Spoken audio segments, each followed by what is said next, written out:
I had to watch it and I was really impressed. So I'm looking forward to see some of the evidence that you bring out today.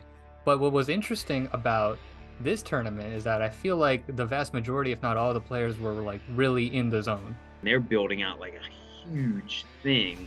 I mean, the lights were low. I mean, everything was just like the other teams over there. Every time you get shot, they're yay!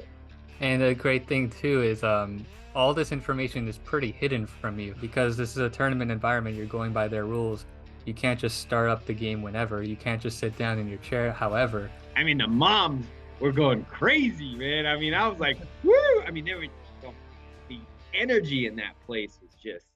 Welcome to the Warrior Gamer Headquarters podcast.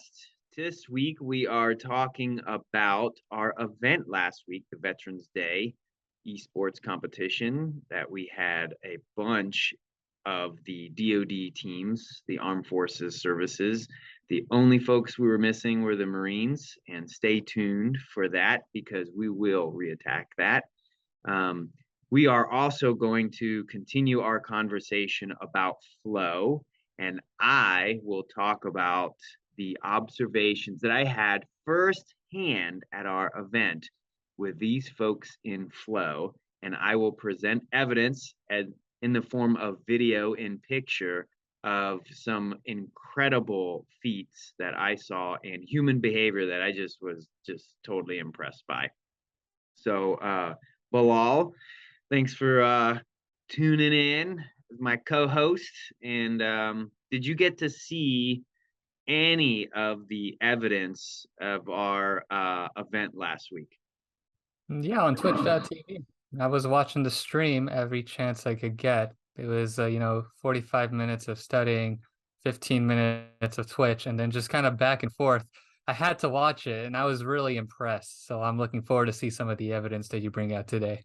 Yeah, cool. So we had I didn't watch all of the analytics. I didn't get to see all the analytics, but we do actually have an analytics company going through all of the videos, all of the performances, and there were a lot. I mean, it was like 9 hours of gaming that was going on. But we do have a company looking at the analytics and going through and stripping out some cool stuff. So stay tuned for that. I think that's a week away, maybe two.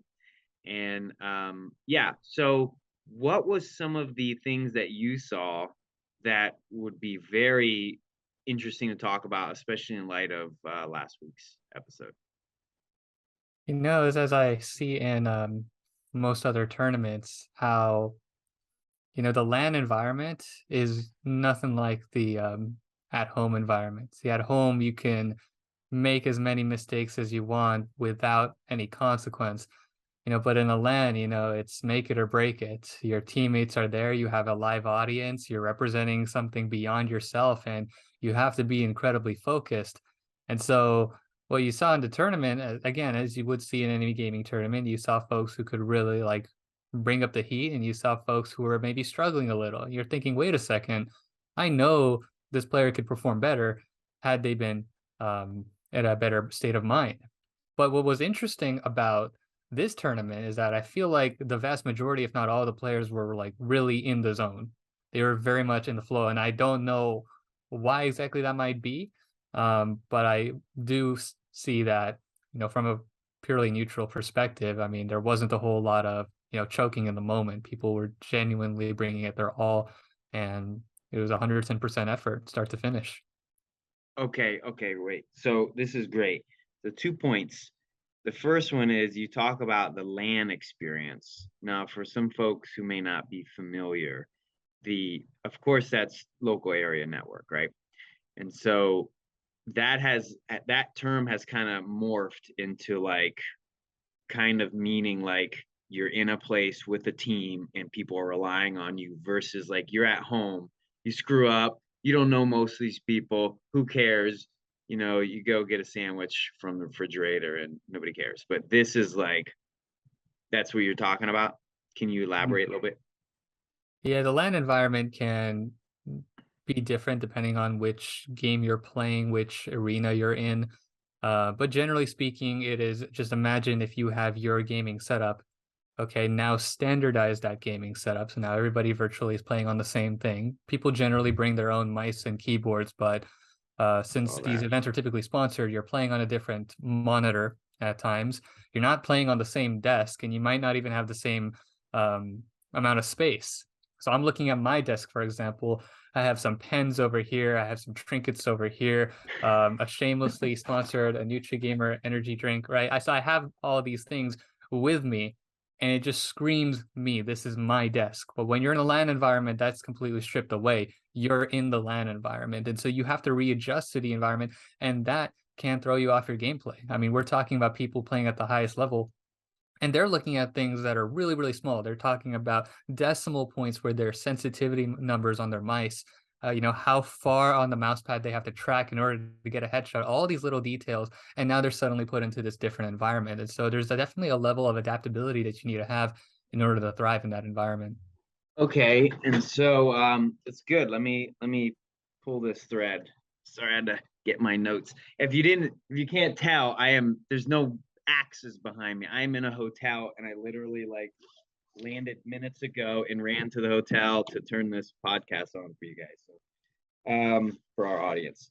So this is great. What I did see, Bilal, and not entirely certain on the monitors, but I saw monitors being moved around.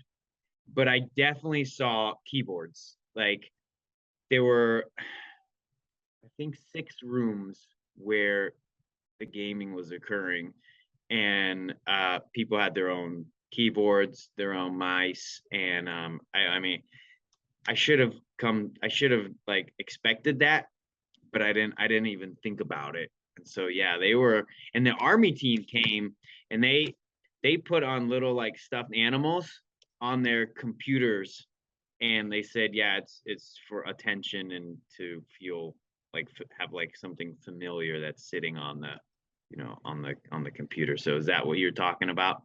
Exactly what I'm talking about. Because anything that you can do to put yourself in the environment that you want to be in, you got to do it. Because this is a tournament environment, you're going by their rules. You can't just start up the game whenever. You can't just sit down in your chair. However, there are rules that you have to follow, and those rules can break your flow. So we were talking about flow the other day. This environment can break your flow. And I think in this tournament, from what I've seen, is that people were pretty good at adjusting. Yeah. Oh yeah. So Mhm. how do you know that? So how do you have that expertise to be able to go, oh, these people like totally like sat down and got right into it? Bias. I'm biased because they're active duty, right? Some active duty and stuff. So they're trained a certain way. And when they come onto the stage, they're not shaking. They know how to conduct themselves because they're usually put in environments and where they have to perform. So this isn't something that is new to them. This isn't a foreign environment. The kind of stoicism and level-headedness that you'd see at some of the greats. Look at, Faker from League of Legends. I mean, he's performing consistently no matter what. But then you have some new folks who they need a little help, they need a little push. And I think people are pretty consistent in their performance overall in this tournament. These were hard fought games. Like it wasn't that one team was completely better than the other. I mean, everybody had to bring their all. It was really fun to see. Yeah, I tell you, like this is very new to me. All of this experience is new to me, and it's exciting. I mean, it didn't let down. And I've been to the Olympics. I've been to multiple world championships where they literally roll out the red carpet, and like this was at that level, at that caliber. And Shenandoah University, I mean, they pulled out all the stops. I mean, it was it was pretty awesome. And if you saw like some of the pictures that I'll pull up in a minute, but some of the pictures and that space that they temporarily have was awesome. And they're building out like a huge thing. I mean, the lights were low. I mean, everything was just like it was pretty impressive. Like Hmm. very impressive. So what my one of my friends he used to play for the Blue Devils. It's a drum line, right? Or I think it's a drum line. Hold on. I mean, if anybody knows about the Blue Devils, don't come on my case for saying anything wrong about that. But pretty reputable a drum corps, I guess is what you want to call it. I'm not an expert, but essentially what he told me was, yeah, every time you practice, you can expect, it doesn't mean this always happen, but you can expect that you're not going to be performing at your 100%. So if you're practicing at 100%, the real thing may be, 10 to 15% worse. So you need to try your best to practice like you perform, really try to exceed that limit so that when you do perform, you can be at your best at all times. Yeah, so when I did Beastmaster, the Netflix show, we that was the greatest collection of athletes I've ever been around, to include being at the Olympics. And I mean, these people were incredible. But the filming was so crazy. We filmed all night. Nobody knew when they were going to compete. Nobody knew when to eat. They didn't know when to take energy. I mean, it was just chaos. And I mean, it was like assembly line, and it broke the best at three best athletes that showed up broke. And I was like, whoa. And I was like, I don't care. I just showed up. Just being here is like incredible. So I wasn't really like super nervous, but I can see where this has the same element where it's like I've put in 1,000 hours. Some of these gamers were telling us how long that they had been on these games. They are incredible. And like, can you imagine like doing 1,000 hours on your own computer in your space, in your chair, and then coming into a totally different environment where you got people right next to you, they're yelling at you, the other team's over there, every time you get shot, they're yay! I mean, that's probably equivalent of being out, on the turf with 10,000 fans from the guy, or 50,000 fans. Yeah, I mean, it's like if you don't know how to swim and then the coach is like, "All right, you're going in." That's pretty much how it feels. I mean, and you can't make excuses, right? Like if you're playing at a lower level, people can say, "Oh, well, it's your first time in that environment. It's just, give it some time. You're gonna adapt." Or like, no, you can't do that. You can't make any of those excuses. Oh, I was practicing at home and the environment was too bad. You have to perform, and I think these players they knew that going in. So that's why for me it was really fun to watch. Yeah, so let me see if I can share my screen in good measure without it taking up too much time. All right, can you see my Veterans Day event? Veterans Day event, yes. All right, cool. Make sure I'm maximized. Okay, so first, like I said about Shenandoah, I mean, we had buffet, I mean, 3 meals. I mean, it was pretty awesome. So here's one of the spaces, like a backup room. And then here was the main kind of competition area. And this is me doing my little director's view here. But this one is really cool where, they had their standard box configuration. But like, see, this dude has like rainbow colored keyboard. This guy has something else. And this gal over here has something. I mean, so it definitely appears as though people are bringing their own things. And then you had these two sets of announcers. One was on the floor, as you can see. That's the guy I was just pointing at. These two guys are to my left as I'm taking this photo. And then there's two other guys behind me in 2 rooms behind me who are doing some other announcing. And so there's a lot of stuff going on here. Hmm. Yeah. And it really just goes to show like, when they put on a production, it's like, oh, spotlight is on. And the spotlight is kind of like a headlight. You hear a deer in the headlights. I mean, you can see some people have that same effect here. Even for the shoutcasters, like I don't know how long they've been shoutcasting for, but I really enjoyed listening to them and the commentary that they had to make.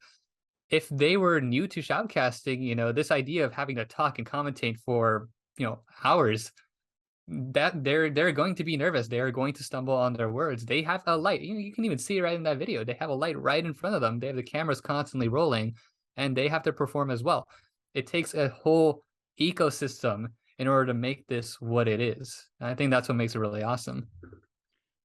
It's just the coolest. I mean, it was really cool, especially since in like, game sports, physical sports, ball sports, the announcers, you don't ever see them. I mean, they're somewhere way somewhere else. these people were 2 feet away. I was interacting with them. I was actually like walking in front of them at one point because I just didn't know, I didn't know what I was doing. But here, to be able to capture all of the elements of everything going on was really impressive. And what was super impressive is the software that Shenandoah University was using in the background to capture all of this. I had no idea, Bilal.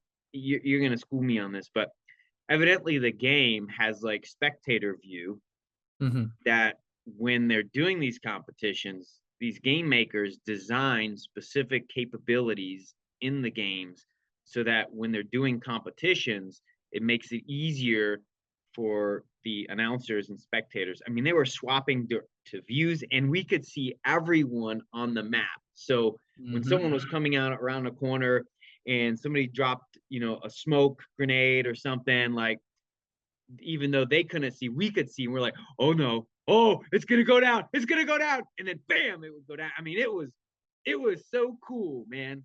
Yeah. No, it's super, super amazing. Like you get to basically see the strategy on both sides unfold. And based off the audience reaction, I mean, it can just explode or it can immediately go down. There was actually this what you just said reminded me of something. There was a clip in CS:GO. There was a one versus one. I forgot who the other player was, but one of them was Simple. Simple is like one of the greats of CS:GO. And he was pointing, he had an AWP, an op, and he was pointing at a wall. Okay, and right behind that wall was the other player. He didn't know that, but the audience did. So the audience started going like, "Oh," their voices started raising up, and that's when Simple knew, okay, there's somebody behind this wall. And you know what he did? He just threw the gun over the wall. He didn't even shoot him. He said, "Oh, well, the audience just gave it away, so I'm just gonna give up my gun." That's competitive integrity right there. Yeah. Wow. So let me show you this in how complex the announcers must have had it. This is me really admiring the skill sets. I just wanted to see this guy's hands. I mean,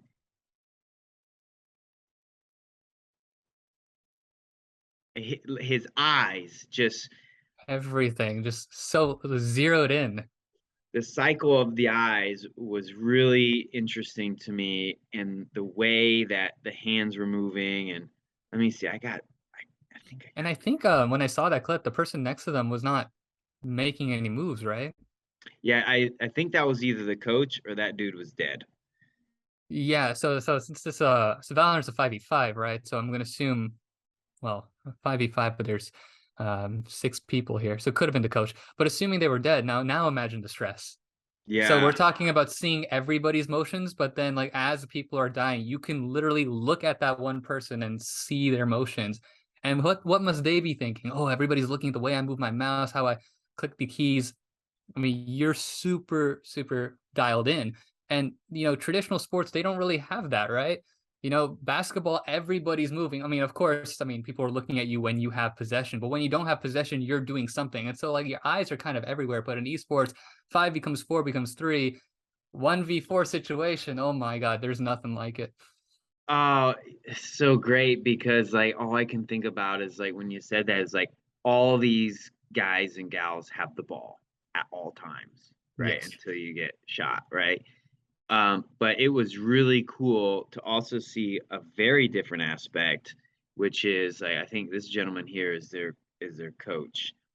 How they're all talking to each other and he coaching them along and being able to be outside of that stress environment to where he can kind of like coach them on things to do, right?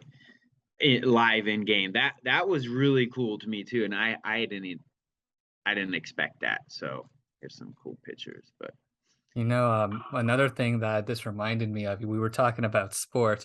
I mean, I also grew up playing sports, and I remember the first sport that I played long term was soccer. I played that for 5 years, and completely different feeling, right? Because, one person has the ball at all times, right? But what's also different is the audience. Who's the audience in like a kid's soccer game? It's parents. It's parents, it's family. Everybody's happy. You get those few, very few parents who are like, "Oh, my kid's better than you." Extremely few. I mean, that's like the LeVar Ball. I mean, you don't get many parents like that, right?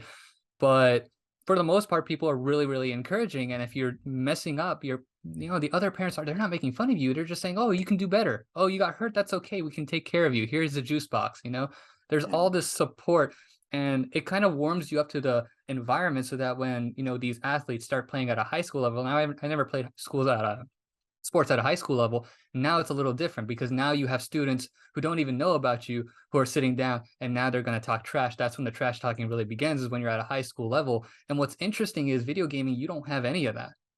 I mean, that it's on the come up now, but you really didn't. When you played video games, you played in the safety of your home.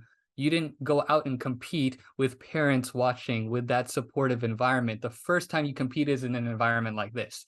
Now imagine the stress. You're really being tossed into the deep end here. Oh, that's very interesting because and before I show this video, let me get on that.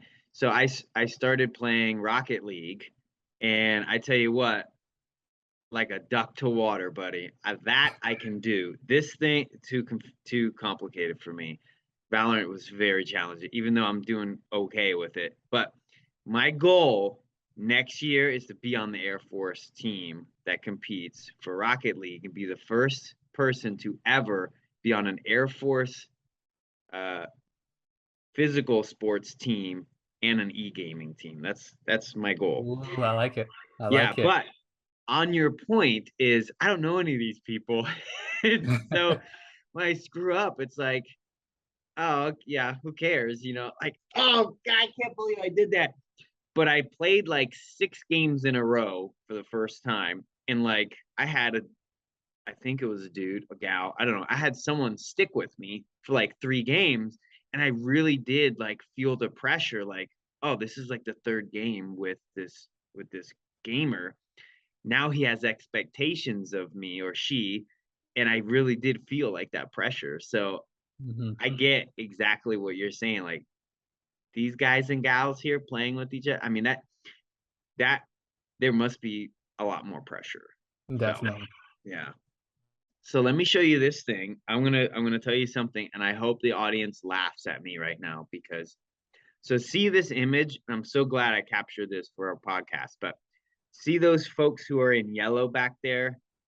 For folks who may not have caught or may not know what this is what we're talking about. This is spectator view. This is like audience view where we can actually see the other team in yellow.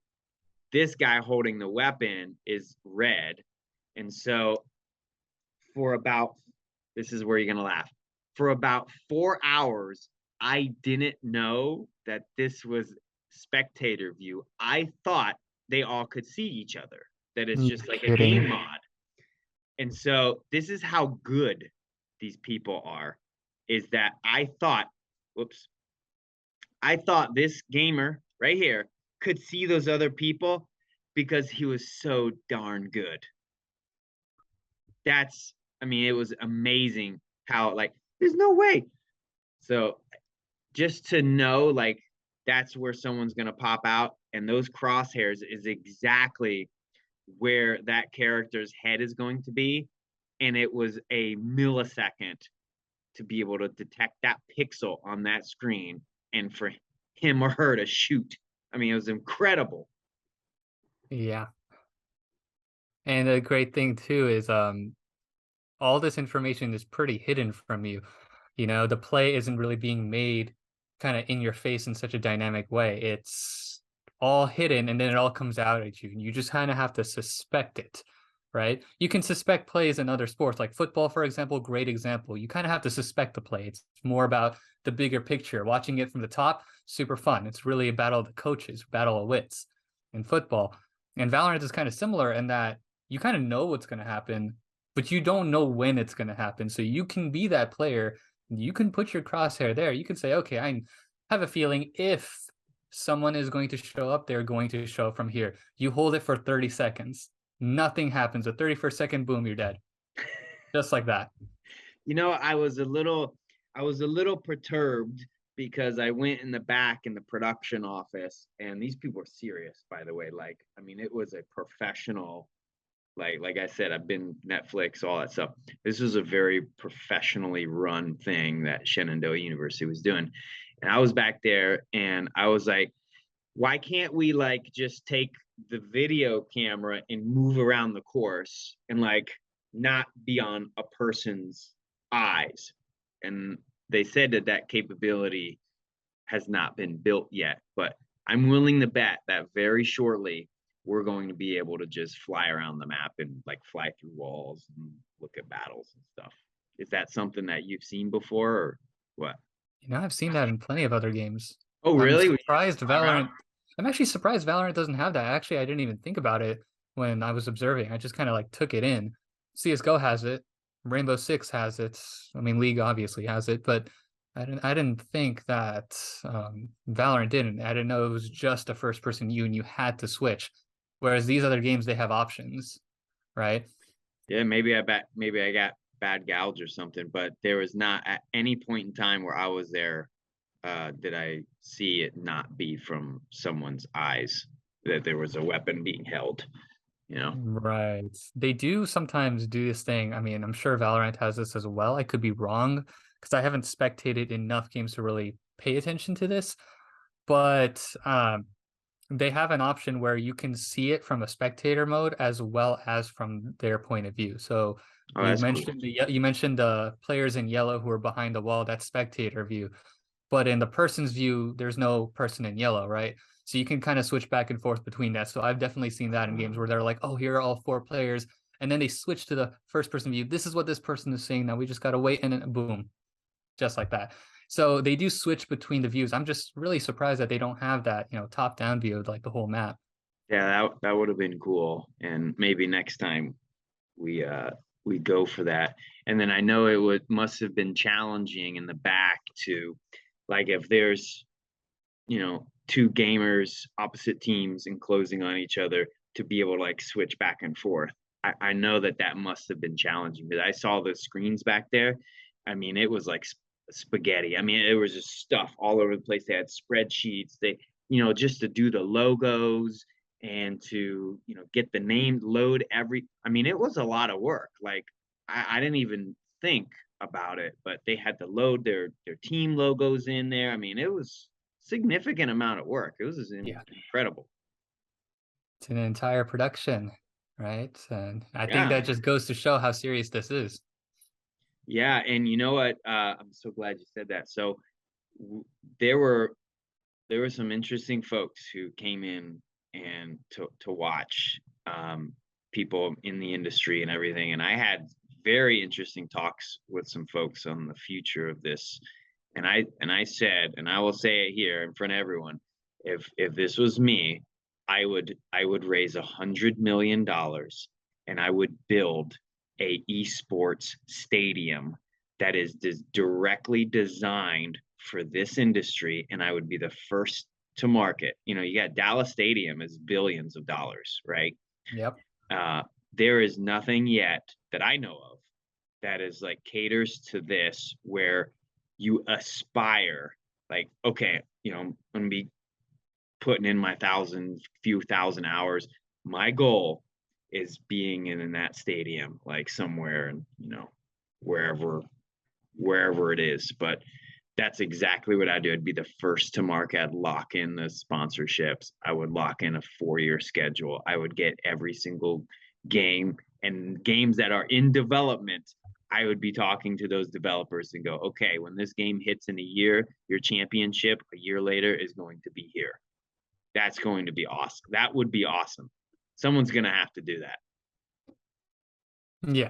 It was amazing to watch. I mean, the announcing, the spectating, the digital presence and the telemetry of the players. And I can't wait until we start seeing the real data too. I was talking to the data analytics folks about like, what about heat maps and like death heat maps on the map and that sort of stuff. Player statistics are great, but like I want to see like real big data analytics on this stuff, which I think will come soon. I'm sure it will. I mean, these tournaments have been hosted at, some pretty nice stadiums so far. Um, I know League of Legends in particular. I believe I'm trying to look it up right now. I think one of the world tournaments, I believe the 2020 tournament, was held in the Olympic Stadium in China. Oh, the bird's nest. The bird's nest. That's what it's called. I knew it was nest. I just didn't know what it I've was been called. Okay, there. so the bird's nest. Yeah, it was That's held there. awesome. Yeah. All right, so they're doing it. That's cool. Hmm. Yeah, that's cool. All right. Well, we wanted this to be a shorter one, kind of a summary of the coolness that Warrior Gamer pulled off last week. And hats off, kudos to our boss, Josh Otero, founder. I mean, his vision, he worked tirelessly to put that thing together and to assemble an incredible team of people that would put it together through the hearts and minds. And we did have Gold Star Gamers there, which was awesome. And they played Smash Brothers. And that was really cool to watch too. I mean, the acrobatics and the skills. And I mean, the moms were going crazy, man. I mean, I was like, woo! I mean, the energy in that place was just, I mean, like it's like a soccer game. Hmm. And I know that they got some. I don't exactly remember exactly what they got, but I know they had some PlayStations, Xboxes, and the VR kit. So I think from Meta, and our sponsors Verizon they came through big time. So we're super thankful for them. Definitely. So Bilal, if folks want to contact us on our social, where would they go? The number one place would be WarriorGMRFoundation.org. All of our socials are there. Any information about events, our Discord, our social media pages, you can find it all on the website.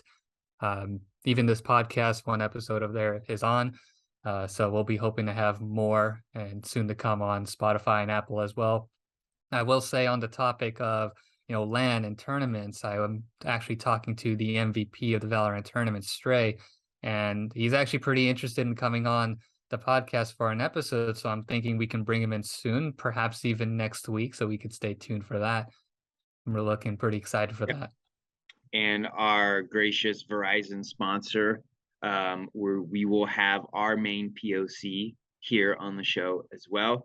We've been lining up some folks. We're doing some things in the shadows here. So if you're just tuning in and if you're kind of on the fence, jump over, come to ours. The grass is definitely greener here, and tell everyone you know, spread it on Discord, TikTok, everywhere, because we're going to have some seriously awesome folks all the way out until March. We're hoping to get some folks lined up, and then all the way into the summer. So if you know anyone that could be a really entertaining or interesting guest, please let us know.